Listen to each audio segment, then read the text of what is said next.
Narsapuram MP Raghurama Krishnam Raju సొంత స్వస్థలానికి వచ్చారు. చాలా కాలం తర్వాత ఢిల్లీ నుంచి రాజమండ్రి విమానాశ్రయానికి వచ్చిన ఆయనకు పార్టీ కార్యకర్తలు, అభిమానులు పెద్ద ఎత్తున ఘన స్వాగతం పలికారు. తాను జైల్లో ఉన్న సమయంలో టీడీపీ, జనసేన అధినేతలు అందించిన సహకారం మరవలేనిదని అన్నారు. టీడీపీ, జనసేన కూటమి తరపున పోటీకి సిద్ధంగా ఉన్నారని ఆయన స్పష్టం చేశారు. 4 ఏళ్ల తర్వాత స్వస్థలానికి వచ్చిన నర్సాపురం ఎంపీ రఘురామకృష్ణంరాజుకు ఘన స్వాగతం లభించింది. ఢిల్లీ నుంచి నేరుగా ఆయన రాజమండ్రి విమానాశ్రయానికి చేరుకున్నారు. దీంతో ఆయనకు టీడీపీ, జనసేన కార్యకర్తలతో పాటు ఎంపీ అభిమానులు భారీగా తరలివచ్చి స్వాగతం పలికారు. పెద్ద ఎత్తున స్వాగతం పలకడంపై ఆయన సంతోషం వ్యక్తం చేశారు. వారికి సందర్భంగా ధన్యవాదాలు తెలిపారు. సంక్రాంతి పండుగ సందర్భంగా సొంత ఊరికి వచ్చానన్నారు. తాను జైలులో ఉన్నప్పుడు టీడీపీ, జనసేన నేతలు ప్రేమతో ఆదరించారన్నారు. టీడీపీ అధినేత చంద్రబాబు, జనసేన అధినేత పవన్ కళ్యాణ్, టీడీపీ జాతీయ ప్రధాన కార్యదర్శి నారా లోకేష్ ఇచ్చిన సహకారం మర్చిపోలేనని రఘురామ తెలిపారు. నన్ను ప్రేమతో వాళ్ళు చూపెట్టిన ఆదరణ నేను నా జీవితంలో మర్చిపోలేను. అప్పుడు నన్ను అన్యాయంగా జైల్లో పెట్టిన దగ్గర నుంచి చంద్రబాబు నాయుడు గారు అందించిన సహకారం, కష్టంలో ఉన్నప్పుడే మనకి మన వాళ్ళెవరో పరవాయి వాళ్ళెవరో అర్థమవుతుంది. ఆ విధంగా ఇప్పుడు నేను ఈ వచ్చినప్పుడు కూడా నన్ను ఇంత సాదరాభిమానాలతో రిసీవ్ చేసుకుంటాం నాకు జన్మ ధన్యమైనట్టు అనిపించింది. ఎన్నాళ్లు తన సొంత నియోజకవర్గానికి రాకుండా అధికార పార్టీ నేతలు ఎన్నో కుట్రలు చేశారని రఘురామకృష్ణంరాజు ఆరోపించారు. నానమ్మ చనిపోయినప్పుడు కూడా రాలేకపోయానని రఘురామ ఆవేదన వ్యక్తం చేశారు.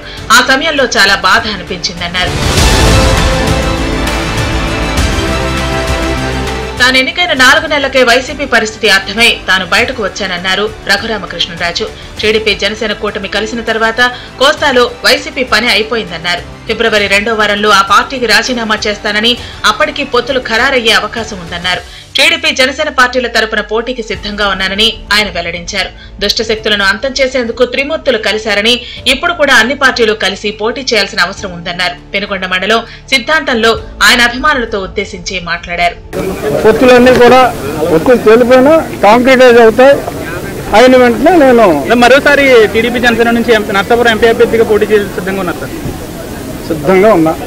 బీజేపీ నాకున్న పరిజ్ఞానం మేరకు సంవత్సరంన్నర నుంచి ఇదే చెప్తున్నా. నేను తెలుగుదేశం, జనసేన కూడా అఫీషియల్గా కలవక ముందు నుంచి చెప్తున్నా కలుస్తాయని. ఎందుకంటే ఒక దుష్ట శక్తిని అంతమొందించాలంటే దేవతలు ఇండివిజువల్గా ఎంత గొప్పలైనా కూడా బ్రహ్మ, విష్ణు, మహేశ్వరులు కలిసే కొన్ని అసుర సంహారాలు చేయవలసి వచ్చింది.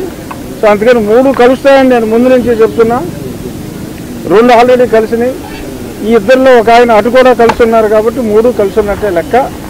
బట్ అఫీషియల్గా తేలాలంటే 10 రోజులు అయోధ్య రామప్రతిష్ఠ అయిన తర్వాత డెఫినెట్గా మనకి ఆ డేట్ అన్నదే తెలుసు. ఏపీలో పొత్తుల విషయం త్వరలో తేలనుందన్నారు రఘురామకృష్ణంరాజు. అయితే రాజమండ్రి విమానాశ్రయం నుంచి రోడ్డు మార్గంగా భీమవరం బయలుదేరిన రఘురామకృష్ణంరాజుకు అడుగడుగున ఘన స్వాగతం లభించింది. ఎయిర్పోర్ట్ నుంచి రావులపాలెం చేరేందుకు దాదాపు 4 గంటల సమయం పట్టింది. తనకు స్వాగతం పలికిన ప్రతి ఒక్కరికి రఘురామ ధన్యవాదాలు తెలిపారు.